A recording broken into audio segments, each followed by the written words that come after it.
Alors, petite actu assez insolite sur electrek.co. La marque Infiniti livre des Tesla Model 3 à ses clients les plus loyaux, on peut le dire.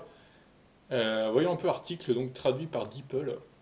Un concessionnaire Infiniti au Québec affirmant annoncer la livraison d'un Tesla Model 3 à un client fidèle qui voulait passer à l'électrique mais qui ne pouvait pas continuer à acheter des voitures Infiniti en raison du manque d'options électriques.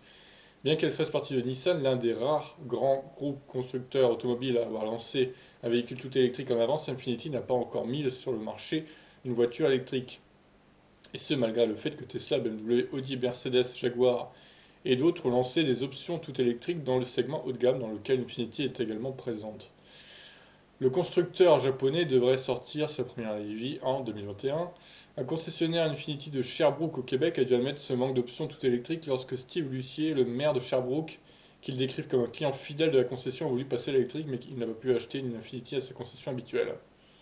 Ils ont annoncé sur leur page Facebook qu'ils avaient trouvé une solution entre-temps et qu'ils avaient livré une Tesla Model 3 à l'huissier. Félicitations à monsieur Steve Lucier, maire de Sherbrooke, pour l'acquisition de sa nouvelle voiture, une Tesla Model 3. Fidèle, fidèle client chez Infiniti, Sherbrooke depuis de nombreuses années, il voulait se tourner vers le véhicule électrique, comme plusieurs modèles électriques sont attendus d'ici 2021 chez Infiniti. Nous avons trouvé une solution entre-temps. Mais je comprends pas le délire en fait. Là, c'est merci de votre confiance, monsieur l'huissier, machin. Il y a quelques concessionnaires automobiles au Québec qui achètent et revendent des véhicules Tesla et essaient de faire de l'argent avec l'échange.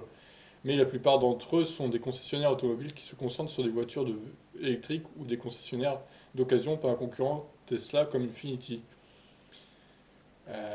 Bon, dans ce cas-là, la Model 3 a apparemment été utilisée, donc l'avis d'Electrek, pour être juste, il n'est pas tout à fait inhabituel pour un constructeur automobile de livrer une voiture d'un autre constructeur, mais ce qui est intéressant dans ce cas-ci, c'est qu'ils admettent spécifiquement que c'est parce qu'ils n'ont pas d'option électrique pour l'instant. C'est aussi étrange qu'ils l'annoncent sur Facebook, même si je soupçonne que cela pourrait avoir plus à voir avec le fait que le maire est le client. Oui, si ça aurait été un mec lambda, à mon avis, ils n'auraient pas fait ça comme ça.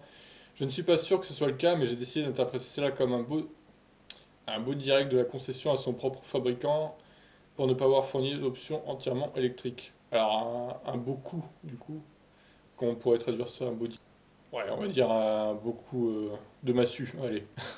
Et Infinity, bonne chance pour récupérer ce client de Tesla en 2020. Ah oui, le mec, il va plus pouvoir, il va plus vouloir revenir chez Infinity. C'est un gros risque qu'ils font là, qu'ils prennent, hein. C'est quand même assez étonnant ce genre de. Je serais curieux de savoir combien il l'a payé sa Model 3 livrée par Infinity. Est-ce qu'il l'a payé plus cher que celle sur le site ou enfin moi je comprends pas honnêtement. C'est quand même assez étonnant. Infinity qui fait de la pub pour Tesla, alors là on aura tout vu quoi. Ils auraient pas pu livrer, je sais pas, une Leaf un peu modifiée, une Leaf 62 par exemple, vu qu'Infinity c'est la marque de luxe de Nissan.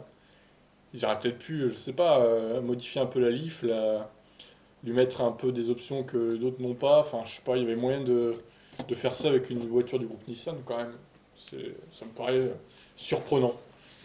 Voilà, bah écoutez, news assez insolite, je vous laisse réagir. Ciao!